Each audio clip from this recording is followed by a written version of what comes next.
My name is Pink Bella. Aloha. Welcome back to my channel. And this is this week's Three-Eye Atlas Interstellar update and report, as well as I'm going to deep dive into the Galactic Akashic records.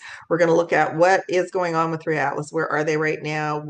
My debrief with my mission team, what messages they have for all of us, as well as there's a couple of interesting reports, everyone, that they are part of an interstellar fleet. The second one is apparently an object left the Three Atlas and hit our moon. So I'm going to look into that. The crew has messages around all of that as well. So let's get to it. Today is start date 2005, December 10th, 2025. We are in the what many of us call the gateway to the solstice.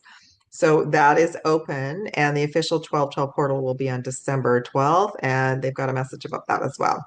So, welcome back, everyone. I hope everybody's well. Thank you for liking, subscribing, and sharing out this mini podcast. And let me know in the comments below how you're all doing and how things are going in your part of the world. Okay, so who am I? My name is Pigba Aloha, and I am a Galactic Akashic Records liaison. I also liaison with Three Eye Atlas, as well as other high frequency galactic teams, including the Arcturians and the Andromedans, and of course, all on behalf of Prime Source Creator and our mission to create a better Earth for everyone.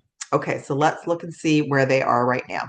They are still on the trajectory of the Venus-Earth corridor. They're doing plasma sweeps and repair works at the plasma highways, and they will be heading and they will be near the moon through the 1212 gateway window, 1212 portal. So I did ask them a question, and I'm going to wait for the cards as well because it's super interesting. They're using blue and gold frequencies, which when I have remote viewed, that's what I saw. I saw blue and gold on their communications deck as well.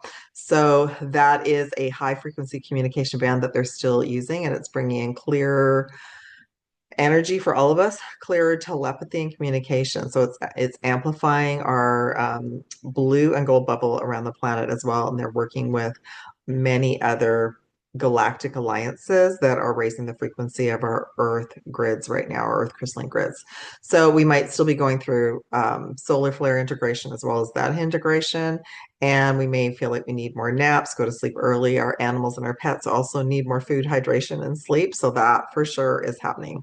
So I also want to ask them what's the 1212 gateway to all of you? What is going on there? So they are saying that they have been working diligently since the 1111 gateway, November 11th, and that the 1212 gateway is about us stepping into our sovereignty and our joy to receive. So that's super exciting. They also gave me a two crystal options for all of us right now. Clear quartz for clarity, balance, and of course, if y'all don't know, quartz is an amplifier. It's in all of our technology, but it also can be programmed to work as certain other crystals as well. Let's say you want a rose quartz, but you don't have one. You can ask your clear quartz to amplify rose quartz properties and qualities, okay? The other one that they brought forward is pyrite, which I love, and I've actually been working with those two together for weeks. So there you go. So pyrite is very much a practical grounding and amplifying stone, as well as great for abundance and are clearing up any distortions with our manifestations, with our intentions. Okay. All right. So I did ask them, let me just see in my notes here if they had anything specific. Just that they were saying that the 1111 gateway may have felt a little flat this year because we had quite a few planets retrograde. But like what I was sharing, 1212 is our permission slip to receive what we've been transmitting for years: joy, resources, clarity, and being in a collective soul tribe community and sharing with others. Oh, I love that. Okay.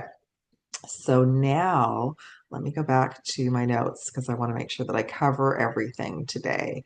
Okay, so my question to them as well, there's a couple of questions. First off, where do you want me to go first?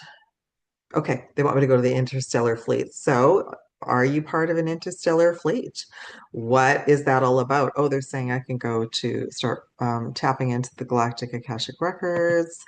Let me just make sure I can do this properly. There we go. Getting ready. Okay, so I'm tapping into the Galactic Akashic Records, and I like to use tarot to help bring in clear messages as I'm asking questions. And of course, I'm connecting with Prime Source Creator. The Galactic Akashic Records are a set of records behind the Prime Source Vault, so they are off planet. But I wanted to just ask, are you part of an interstellar fleet? What do you have to share with us today about that? Because there's so many different versions of private astronomers are picking up other objects around 3i Atlas, but of course the main three, four-letter agencies are not saying much of anything, and they're still not really giving high crisp images for all of us. Okay, so are you an interstellar fleet? You're not, we know you're an interstellar object. What does interstellar mean, everyone? Interstellar means it's not from our solar system or galaxy.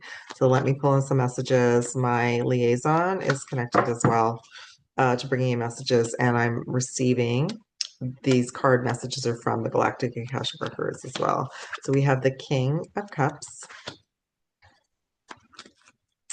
We have the, oops,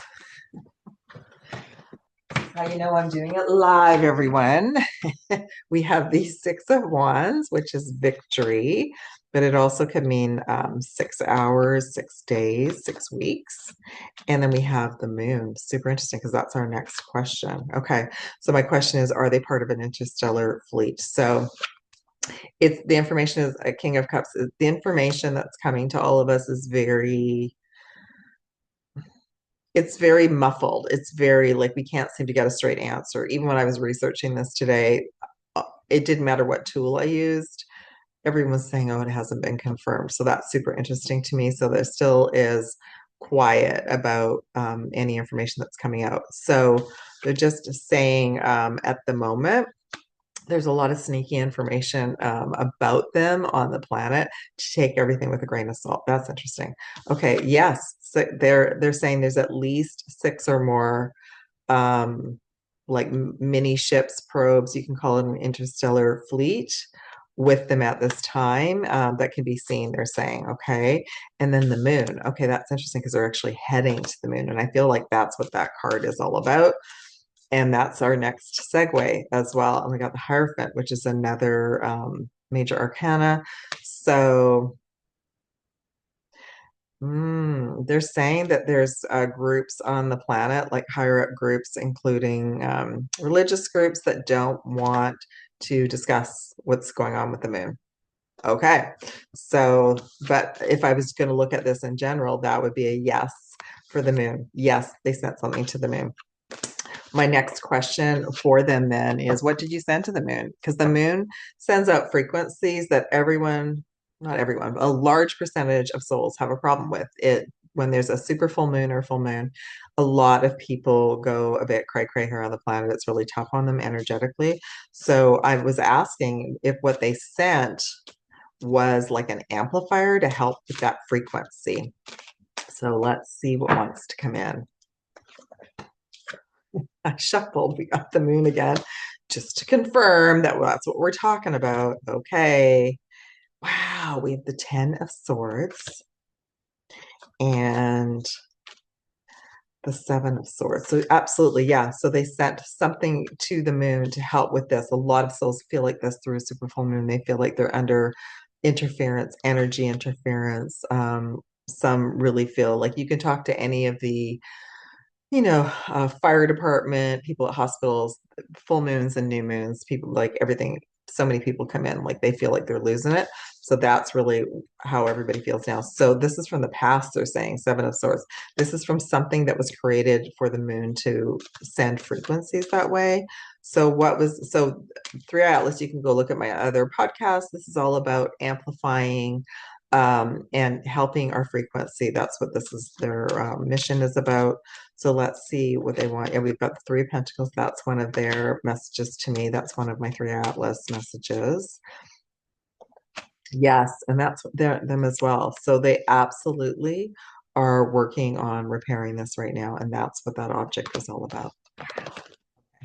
Plus, if we know that we don't have any official information about it, that it's hush hush, well, there you go. Okay, then my final, is that my final message for them? Okay, I'm just trying to think. Interstellar object, the moon object. Yeah, I guess that's it. Okay, so to wrap up, if you all have any other questions you would like me to ask the crew or to bring in the next transmission, please place it in the description box below. And hey, Star Family and beautiful Star Tribe, if you're ready to really ramp up your 2026, I'm now offering a 2026 12-month uh, transmission and personal reports for you all. And I'm going to be sending them out the first week in January. So you can order those up near the top of my website, as well as there are packages, mini mentorships, and mentorships that I've opened up to start in January too. If you need some support before the solstice, I still have a couple of Zoom calls that are distant crystal grid sessions. All the information to get a hold of me is below. And guess what? There is a gratitude offer on for all of you on all sessions, packages, and mentorships, and that report until the 15th of December. So you can get a hold of me. All the information is at the top of my website, and contact information is in the description box. So let's just ask Three Atlas, what else do you want to share with us as a final closing message for today? Two of Cups, Queen of Wands, Magician. Wow. So they're saying overall, and I feel like this is because they're going to be closest to Earth on the solstice, okay? So they're just saying to stay in balance, to stay as calm and peaceful as possible, that we are powerful manifestors, and that we're learning as we stay in calm, as we're balancing our nervous systems, that we can stay more in our empowerment, in our sovereignty. And then this is going to lead to being even more intuitive and more powerful manifestors and creators. I love that. All right. Sending aloha and gratitude, everyone. Thank you so much for being here and part of this podcast. This is Pink Bell Aloha, and I will be back soon. Love and gratitude. Take care.